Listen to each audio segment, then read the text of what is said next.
It lived in her bones, nested behind her ribs, grew roots behind her eyes. The coughing had started slowly, just a tickle here and there. Then came the tightness in her chest. She could not walk to the mailbox without stopping for breath. She had texted her daughter one morning. "I'm tired, a little short of breath." The reply came 3 hours later, a single emoji. Before we continue, please take a moment to like and subscribe. Try to watch the videos as long as possible. By watching more often, YouTube will promote these stories to a larger audience, grow your channel, and bring you more interesting things. Let's start now. She showed the message to no one. What would be the point? It wasn't the worst reply she'd ever received. Her granddaughter once sent a thumbs up after Emma offered to help pay for her braces. Her son once texted, "Can't talk RN," when she called to say the biopsy results were back. The silence didn't break her. It wore her down grain by grain like water smoothing stone. She made tea with lemon, slowly, carefully. The steam helped her breathing a little. She counted the pills in the plastic tray, shook her head when she saw Mondays still full. It was Friday. She hadn't eaten much that week. The soup didn't taste right anymore. The salt stayed on her tongue long after the spoon was gone. She reached for her robe and sat by the front window. From there, she could see the driveway, still empty. If you've ever felt invisible in your own family, leave a 4 so she knows she's not the only one. She stared at the screen for a long time. Then she tucked the phone under her pillow and went back to bed. That evening, she called a taxi to take her to the clinic. It was a quiet, no-frills place downtown where they asked for cash up front. She paid 120 dirhams for the ride and 300 dirhams for medication. She wrote it down in her old spiral notebook when she got home. Clinic, taxi. $120. Self, prescription, 300 dirhams. Self, lunch, $1,200. Self, chicken porridge. She had started that notebook years ago, first to track grocery expenses. Now it had become a diary of silent transactions. Each line a reminder of what she had done for others and what she now had to do for herself. A week later, the coughing worsened. She called her youngest son. "Hey, Mom, can I call you later? I'm in a meeting." "That's fine. Click. The call ended. She called a neighbor instead. No answer. So she dressed slowly, put on her thick socks, and walked to the main road.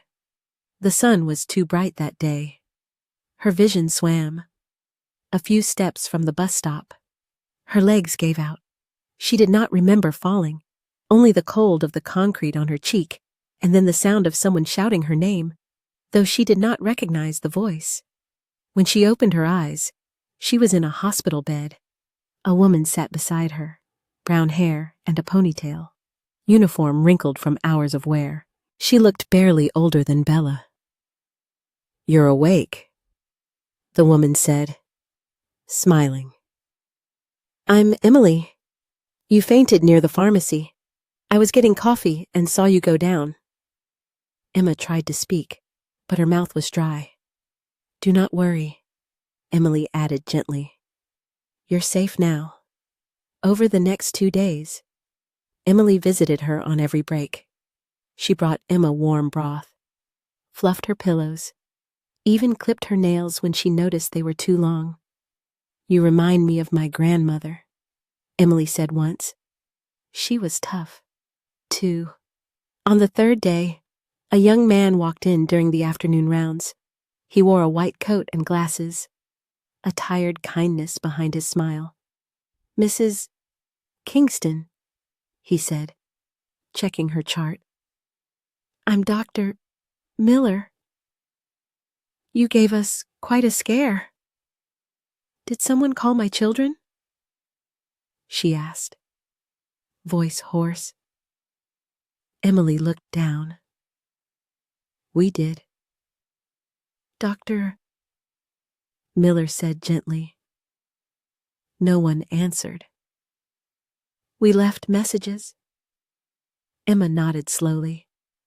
They must be busy. The words tasted bitter. That night, after the hospital lights dimmed and the hallway quieted, she opened her notebook again. ER intake, 90 cents. Self, IV antibiotics, 480 hours 0 cents. Self, taxi home estimate, 100 cents. Self. She stared at the last line and let her pen fall. Her hand ached. Her heart ached more. Emily returned quietly, setting a small heater near the foot of the bed. It gets cold at night in this ward, she said softly. Just for you. Okay. Emma looked at her. Why are you so kind? Emily blinked. Because someone should be. The next morning, a nurse came in holding flowers. From your daughter, she announced. Emma's eyes widened, but then narrowed. She opened the card tucked among the lilies. It was blank, not even a name, just flowers, like an obligation. When her daughter finally did call, 3 days after Emma was discharged, she said, Sorry, Mom, I was tied up with the party. Everything okay now? Emma looked out the window, watching Emily help an elderly man adjust his blanket in the courtyard below. Yes, she said. Everything is fine. She ended the call before her daughter could ask for anything else. Weeks passed. The cough returned, stronger now. But Emma did not call anyone. She walked slowly to her cabinet, pulled out her notebook and wrote, This time, I will not record the cost, only the silence. And underneath that, in neat handwriting, Emily, remember her. Emily had a way of entering a room without making noise but leaving behind a warmth that lingered. Every evening at 7:30, she would come into Emma's hospital room, carrying a dog-eared copy of an old book, Anne of Green Gables, and a small thermos of herbal tea. Chapter 5. Tonight, she said one evening, settling beside the bed. Emma turned her head. Her breathing labored. That girl, she talks too much. Emily smiled. She reminds me of Bella. Bright, a little stubborn. I was like that once, Emma murmured. You still are, Emily replied gently and opened the book. She read aloud with the patience of someone who was not in a hurry to be anywhere else. Emma listened, eyes closed, as Emily's voice painted scenes of fields and red rooftops and kindred spirits. It reminded her of a life that once had color. Miller was different, quieter, more methodical. He had the air of a man who had seen too much too soon. Young, maybe 32 at most, but with shoulders that carried the weight of many unspoken things. He reviewed Emma's chart twice a day, not because it was required, but because he wanted to be sure. She missed her 9 p.m. dose again, he said one night, frowning. She was asleep, the attending nurse replied. Miller sighed. Then wake her. It matters. He adjusted her medication himself and began scheduling his breaks to align with Emma's needs. No one asked him to. He just did. One afternoon, Emma woke up from a nap to find him sitting by the window, scribbling something into a small notebook. "What are you writing?" she asked, voice raspy. He looked up, startled. "Just thoughts. Notes about patients. Stories, I guess." She nodded. "Don't forget to write mine." He smiled. "I already have. Page 27. Emma chuckled weakly. "I hope I'm a good character."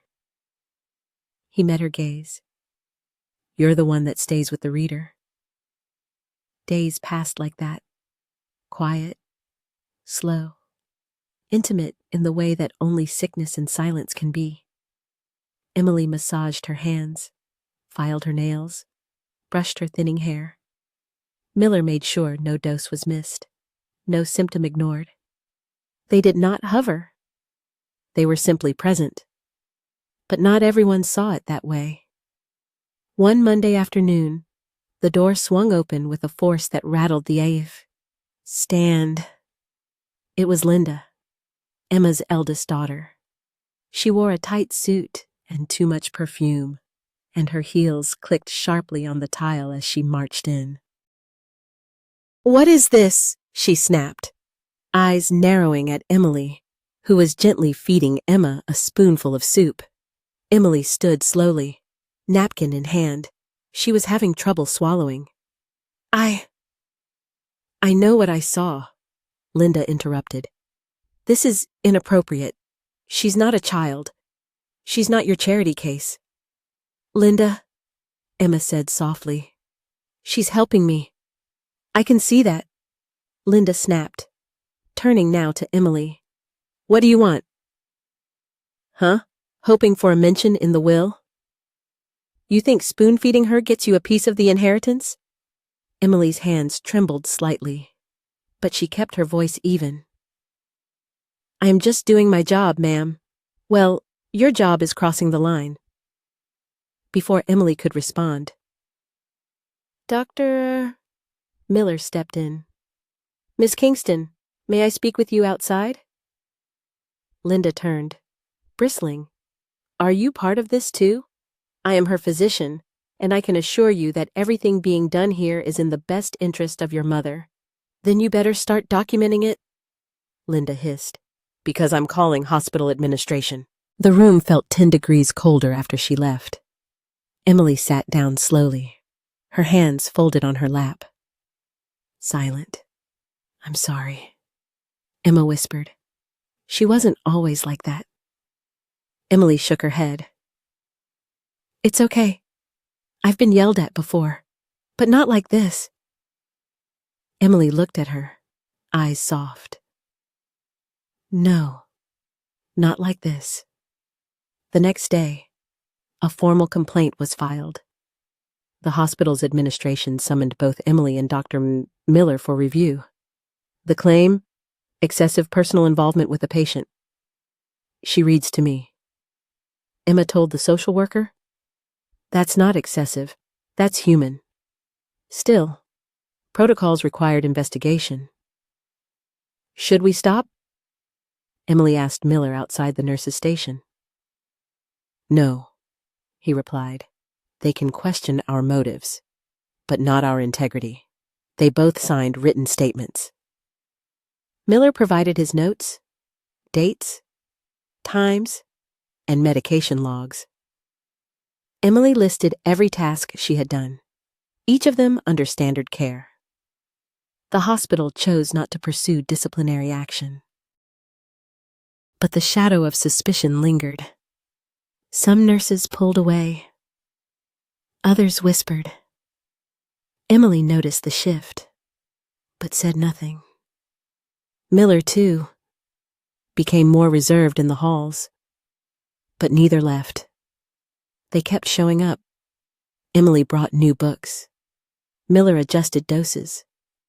They remained at Emma's side, not because they were saints, but because they believed someone had to stay. One night, Emma asked.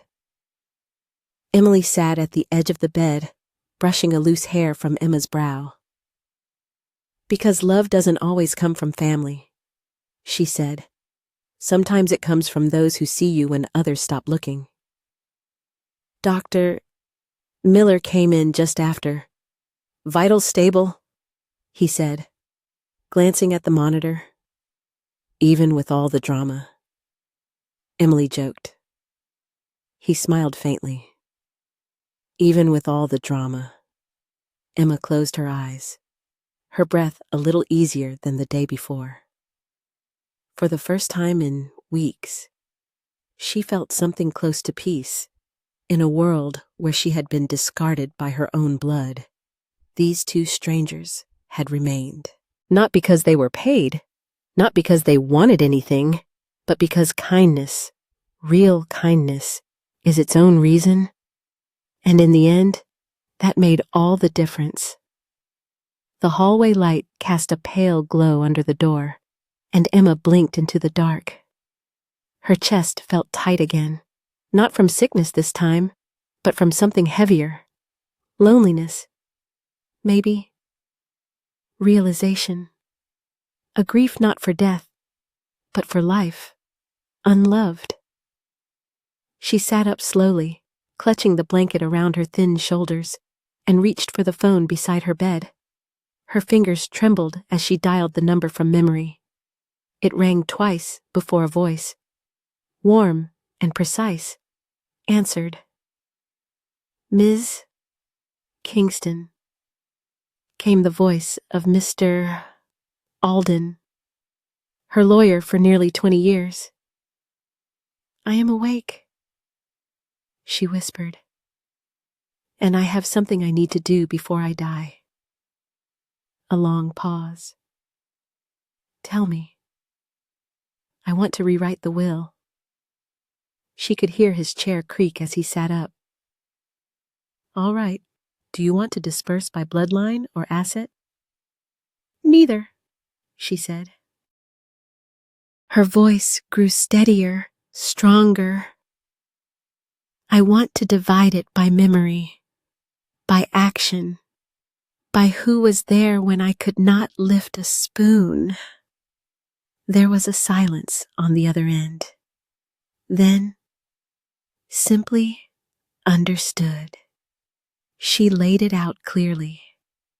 70% to a medical charity. Anyone who provides care for the elderly forgotten by their children. Which one you choose. Just make sure they do what my family never did. Yes, 10% to the nurse. Emily. Full name, Emily Tyler. She is not just a nurse. She is a good human being. Done. 10% to Dr. Miller. He does not smile often, but he carries kindness like a second spine. Alden hesitated. And the rest? Emma turned, opened the drawer beside her bed, and pulled out a letter she had written 3 days earlier, folded 3 times, sealed with careful tape, her handwriting on the front. To Bella, on her 18th birthday. There is one more person, she said quietly, but she must not know until she is old enough to understand why secrets protect the softest hearts. I see. I'll voice gentler now. Your granddaughter. Yes, Bella is different. She notices small things. She brought me cake when no one remembered. She visited without asking permission. She whispered, I love you, even if Mom gets mad, and you want this kept secret completely. Keep the envelope sealed. Do not mention it in the public will. She must never be punished for caring. There was a pause again, then the creak of Alden's pen scratching paper. Understood. That makes the total 100% accounted for. Yes, Miss Kingston, Emma, I have to tell you, this may not be received well. There will be backlash. Your children, they may call you cold. She smiled, though he could not see it. I am not cold. I am just done pretending. And truth, real truth, never asks for applause. He sighed. That may be the wisest thing you've ever said. No, the wisest thing I ever did, she corrected, was to stop giving out forgiveness like candy. When she hung up, she held the letter to Bella in her lap. It was not long, just a few words, a little hope, and a promise. You are not like them. Keep being you. This is for the day you need to leave without asking anyone's permission. She closed her eyes and leaned back into the pillow. For the first time in many weeks, she did not feel anxious.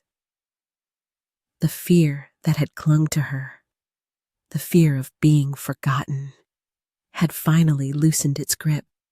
She would be remembered. Not because of the size of her bank account, but because she had loved one child honestly, thanked two strangers fiercely, and refused to reward betrayal one more time. In the quiet of the night, as the world spun without noticing her decision, Emma made peace with every dollar she ever spent alone, every hospital visit she endured in silence, every moment she had felt invisible in her own bloodline. The will had been rewritten. The truth was set, and her story was no longer theirs to tell. The music was loud enough to rattle the windows. Through the thin walls of her room, Emma could hear the echo of bass, laughter, and clinking glasses coming from the backyard just 2 houses away. The celebration had begun. She sat on the edge of her bed, clutching her old phone in both hands. The screen flickered occasionally, dim from years of wear. She opened the livestream link Bella had quietly sent her earlier. It was titled, "Happy 70th, Mom." The irony did not go unnoticed. The image wavered for a second, then cleared. Emma saw her daughter, dressed in a fitted red dress, hair perfectly pinned, standing beneath a floral archway, raising a glass. "To the woman who made me who I am," Linda declared. "To my mother, my rock, my best friend." Applause roared from the crowd. Someone whistled. There were string lights overhead, a 6-tier cake at the center of the table, and guests dressed in their best. Servers carried trays of champagne. A band played softly behind the cheers. And yet, in all that noise, not one voice asked, "Where is the woman we are celebrating?" No one mentioned Emma. She lowered the volume and watched in silence, her hands trembling not from sorrow, but from stillness, the kind of stillness that came after you had cried all the tears you had and realized they changed nothing. The video panned to Bella, sitting at the end of a long table, her face pale. She looked down at her plate, untouched. Then, for a moment, her eyes darted toward the camera, as if searching. That night, long after the lights had dimmed and the guests had left, Emma heard a knock at the door. She shuffled slowly to open it, her breath catching when she saw Bella, barefoot and holding her heels in one hand. "Can I stay a little?" Bella whispered. Without a word, Emma stepped aside. They sat on the couch together, the old cushions dipping under their weight. Bella leaned into her grandmother's side and buried her face in her sweater. "I saw you," Bella choked, watching the live stream. "I saw you looking at the cake." "It was a beautiful cake," Emma said quietly. "It was wrong." Bella said, "All of it. She called it your birthday, but never said your name. You were a ghost to her." Emma reached over and gently touched Bella's hair. "Sometimes, people celebrate themselves in other people's names. I wanted to speak up. I did. but I am not strong enough yet. Emma nodded. You will be, one day. They sat in silence for a while. The only sound, the ticking of the kitchen clock. Then Emma stood and walked to her drawer. She returned with a small velvet pouch. She opened it, revealing a thin silver bracelet, its charm shaped like a swallow in flight. This was given to me when I was your age, she said, by someone who told me I need to remember who I was when others tried to tell me who I should be. She took Bella's hand and placed the bracelet in her palm. When you turn 18, she said softly, you'll receive something else, something bigger. But you must promise me one thing. Bella looked up, eyes wide. Do not tell anyone. Emma continued. Not your mother, not your friends. Keep this between us. Why? Because silence protects what love gives. And freedom. Her voice grew gentle. Freedom needs secrecy until you are strong enough to defend it. Bella nodded slowly, closing her fingers around the bracelet. I promise. Emma kissed the top of her head. Outside, the last string lights flickered off. The party was over. The noise was gone. But inside, in that small, quiet living room, something real had just begun. Emma's strength waned with the autumn light. The days grew shorter, and so did her breath. Her body, once sharp and precise like her memory, had begun to slow, to stiffen, to fold into itself like a letter no one opened anymore.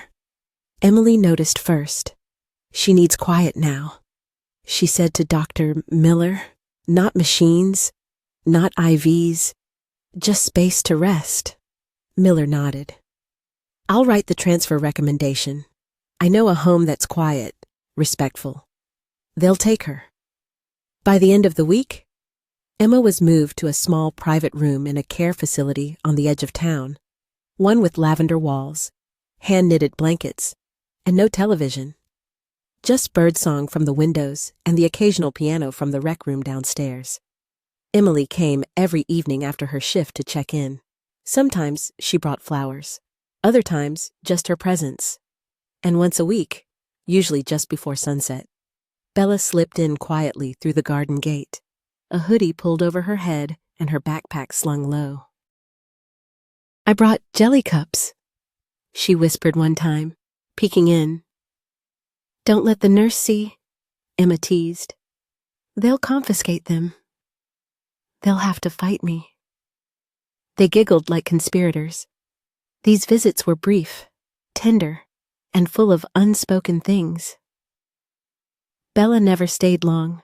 She would hold her grandmother's hand, talk about school, or read quietly beside the bed. Emma never asked for more, just that she came. But peace never lasted long in families like hers. Somehow word had spread. Maybe it was the hospital clerk, maybe a loose-tongued lawyer's assistant, maybe one of her children had finally gotten curious about her finances.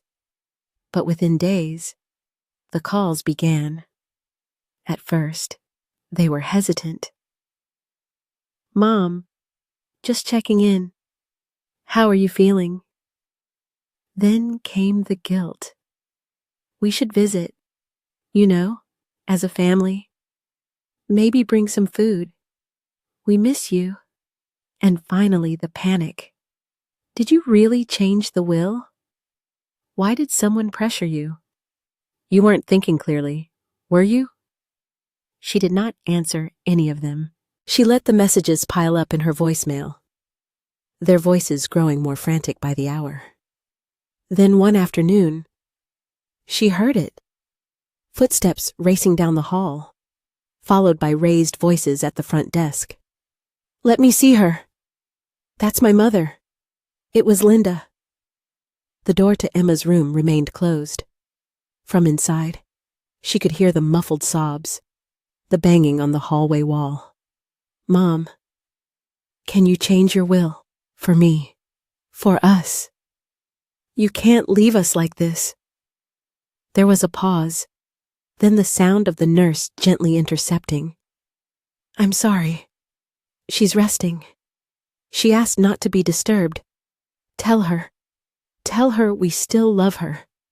Please, just ask her to see us one last time."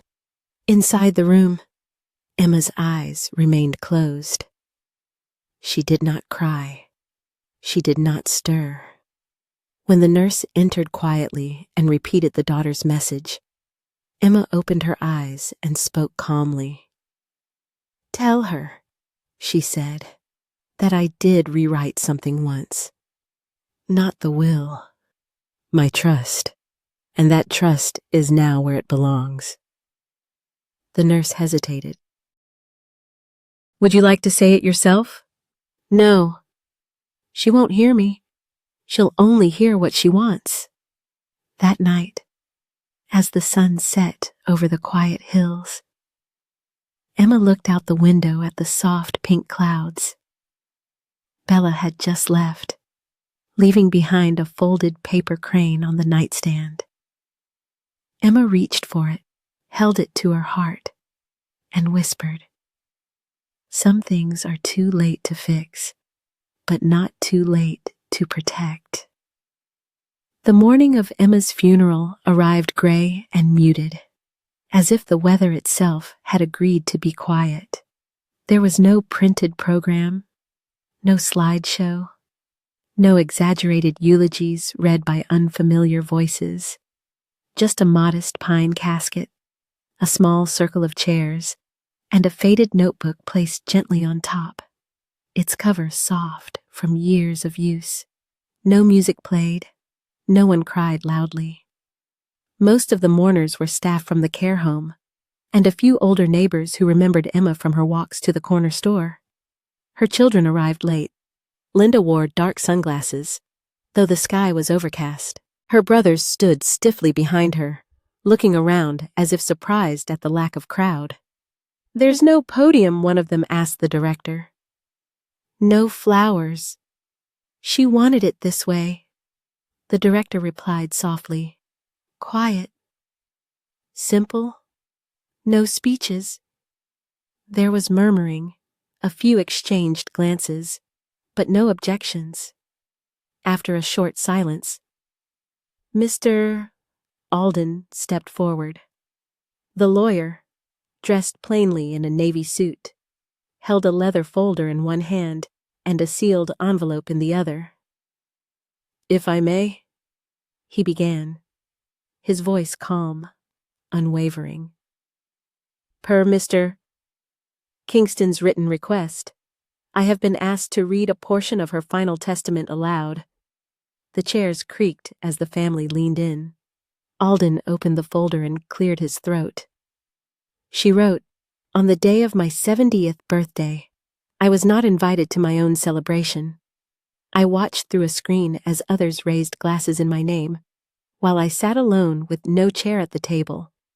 Therefore, let this be clear. If there was no seat for me then, there will be no reward now. My gift, too, will be withheld from those who withheld their presence." A silence fell over the room. Heavy, brittle. Linda's mouth tightened. Alden continued. Turning the page, the estate, comprising the house, savings, and remaining investments, has been divided as follows. 70% will be donated to the National Elder Care Foundation. 10% will be given to Emily Tran. 10% to Dr. Aaron Miller. At the mention of their names, Emily, seated quietly at the back, bowed her head. Dr. Miller, beside her. blinked slowly, but did not react otherwise. Linda stood abruptly.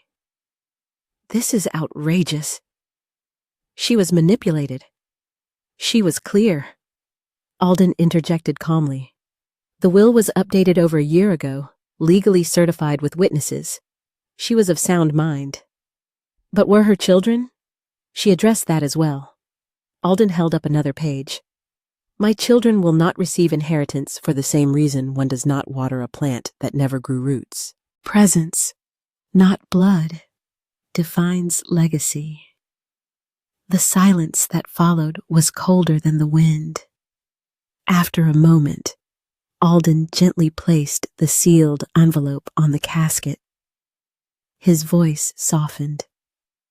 There is, however, one portion of her estate that remains unannounced, at her request. It will be revealed when the intended recipient reaches the age she believed would make them ready not just to receive, but to understand. Linda scoffed. Another charity. Alden looked at her. Not quite. He offered no further explanation. When the ceremony ended, most left without speaking. There was no luncheon, no after-teas gathering, just the sound of gravel under departing heels. Emily lingered behind, placing a single daisy on the casket. Dr. Miller rested the old notebook gently beside it, its final page folded. Inside, in faded ink, Emma had written one last sentence. Let truth, not titles, determine what we leave behind. 1 year later, spring came gently to the hills outside the quiet care home where Emma had spent her final days. The cherry trees in the garden had begun to bloom again, their petals drifting like soft memories across the walkways. Emily and Dr. Miller arrived just after noon. They did not come for any ceremony. There were no speeches, no cameras, no plaques or donations. Just a small bouquet of wild flowers, picked from the field behind the hospice, and a tin of ginger cookies that Emma used to sneak during her last weeks. Her fingers trembling, her eyes lit up with mischief. She would have scolded me for eating all the good ones, Emily said with a small smile, placing the tin on the windowsill beside Emma's old chair. Miller, standing just behind her, chuckled. She would have eaten the first 3 herself and claimed she was rationing the rest. That was their ritual. Every May 6th, without fail, they returned to the place where Emma had breathed her last, where her laughter had once echoed in the halls, and her silence had spoken louder than any sermon. They never stayed long, just long enough to say hello to the nurses who still remembered Emma, to sit in her garden, to refill the bird feeder she had insisted be kept full, even in her final days, to read aloud from her favorite poetry collection, and to bring cookies. No one from Emma's family had visited since the funeral. They'd come once, out of obligation more than grief, nodding through the service, checking their watches between condolences. But Miller and Emily, Emma's friends, not by blood, but by choice, had kept the promise they made at her bedside. We'll remember you, Emily had whispered, holding Emma's hand as her breath slowed. Not with monuments, with presence. Emma had smiled faintly. That's all I want. So every year, they returned, not for grand gestures, but for the small ones that mattered. That afternoon, they helped serve tea to the newer residents. Emily read a few pages from the notebook Emma had kept, her voice calm and reverent. Miller helped a man in a wheelchair adjust his blanket. They laughed softly. They cried quietly, and when the sun began to set, they left the cookies on the windowsill and walked away without a word. Across town, in a quiet office filled with old books and framed degrees, a young woman sat nervously across from Mr. Alden, Emma's lawyer. Her name was Bella. She had just turned 18. She wore a plain white blouse, tucked into faded jeans, and her hair was pulled back in a neat ponytail. In her lap, she held a small canvas bag. In her hands, a letter, folded and worn from being opened and refolded so many times the creases had become part of the paper. It was the last thing Emma had given her before she died. Bella had waited for this meeting, not because she expected an inheritance or answers, but because she missed Emma's voice, missed her scent, her quiet encouragement, the way she always remembered what Bella was reading or dreaming of. She wanted me to give you this, Mr. Alden said gently, sliding a sealed envelope across the desk. Bella's hands trembled as she opened it. Inside was an official document, typed, notarized, legally binding, a full scholarship fund, established in her name, tuition, housing, books, and travel, all expenses covered for any medical program she chose, anywhere in the world. Bella's lips parted slightly. She stared at the paper, unable to breathe for a moment, and then she saw it, tucked behind the document, folded twice, was a handwritten note, faded ink, familiar cursive. You are the only gentle thing I had in my final chapter. Use this to heal others, but never let anyone treat you like a tool. Learn well, live freely, and never, ever love someone who forgets to ask how your day was. Bella pressed the note to her chest. She didn't care about the money. Not really. It was the words, the presence behind them, the memory of being seen. Tears slid down her cheeks. Unhidden. Mr. Alden waited respectfully, allowing her the silence she needed. Outside, the city moved on. Buses rolled by. A man yelled into his phone. Children argued over ice cream flavors. Somewhere, someone was late for something. But inside that room, warm with dust and memory, a young woman sat, wrapped in the final love letter of a woman who had no obligation to her, only devotion. Emma had never been a grandmother by blood. Bella was not her descendant, but they had found each other, and in the soft hours of Emma's decline, Bella had read to her, combed her hair, rubbed her hands with lotion, and told her stories about college applications and early dreams of being a doctor. In turn, Emma had taught Bella how to listen, how to grieve without guilt, how to love without possession. Bella had not been forgotten. She had been remembered with intention, with care, with a kind of love that asked for nothing in return and gave everything in silence.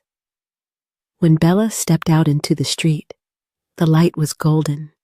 People rushed past her. No one knew that something sacred had just been handed down. No one knew the quiet legacy a dying woman had left behind. Not in wealth, but in wisdom. She paused at a bus stop, opened her phone, and searched for a clinic that accepted volunteers. If you've ever felt invisible in your own family, like a shadow at birthdays, a whisper during holidays, remember this. True love doesn't need a spotlight. Emma didn't need confetti or long apologies. She needed truth. She needed presence. And Bella, the girl who showed up without being asked, who offered her time, her laughter, and her unwavering softness, was the last light she held on to. We think legacy means statues or big names, but sometimes it's a single note, a tin of cookies, a scholarship written in memory and marked by love. If this story reached somewhere inside you, if it stirred a memory or a tear, or if it reminded you of someone you once cared for and never got to thank, then I ask you, share this story with someone who believes in quiet strength. Leave a comment if you've ever been held by someone not related to you.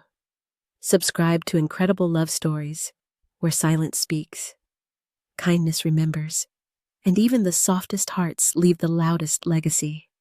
Because sometimes, strangers hold us closer than our blood ever did, and sometimes, the ones we whisper to are the only ones who truly listen.